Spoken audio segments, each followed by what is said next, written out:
So why you ain't call me? I mean, what is the problem? Hi, my loves.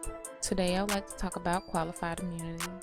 Most of you guys might not even understand what qualified immunity is or how it would affect your community. I am here to help you understand it, so sit back, relax, grab a snack, and enjoy the ride. Do the local and federal authorities abuse their right to use qualified immunity? What is qualified immunity?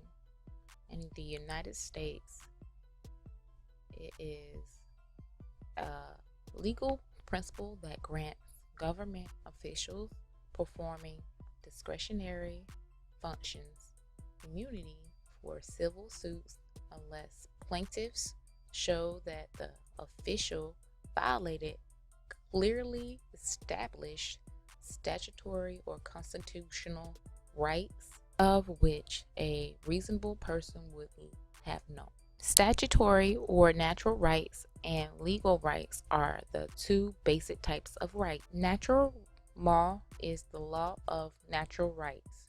Natural rights are those that are not dependent on the laws of customs and of any particular culture or government, and so are universal, fundamental, and inalienable. They cannot be repealed by human laws, though one can forfeit their enjoyment through one's actions, such as by violating someone else's rights. A constitutional right can be a prerogative or a duty, a power or a restraint of power recognized and established by a sovereign state or union of states.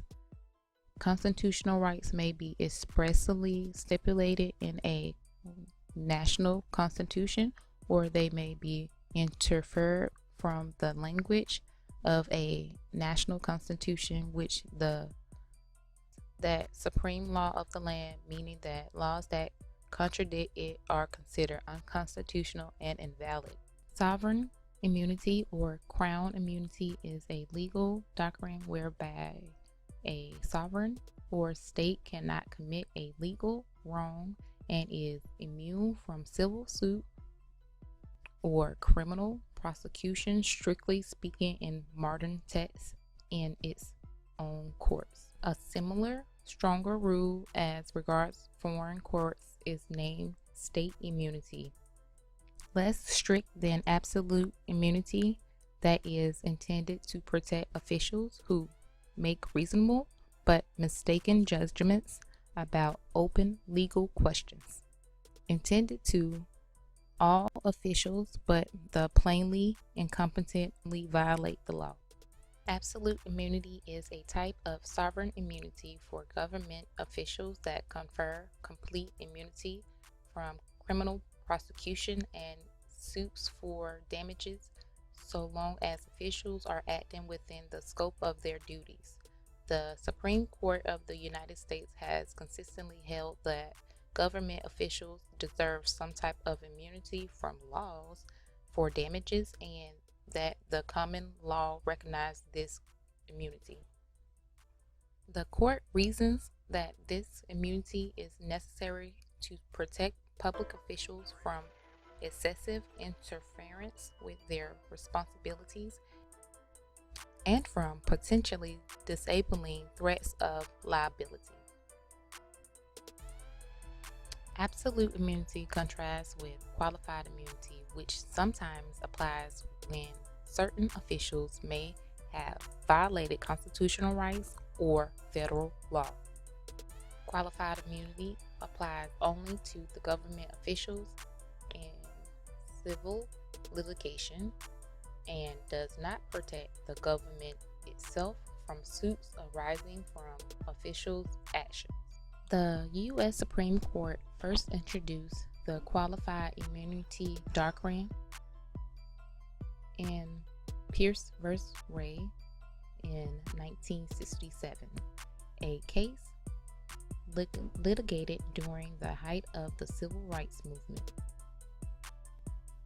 In Pearson versus Ray, the Supreme Court first justified the need for qualified immunity from rights violated lawsuits for law enforcement officers by arguing that a policeman lot is not so unhappy that he must choose between being charged with dereliction of duty if he does not arrest when he had probable cause and being punished with damages if he does. The text of 42 U.S.C. of 1983 reads as follows: every person who under color and any statute, ordinance, regulation, customs, or usage of any state or territory or the District of Columbia subjects or causes to be subjected in any of the U.S. or other person within the jurisdiction, therefore, to the deprivation of any rights, privilege, or immunity secured by the Constitution and laws shall be liable to the party injured.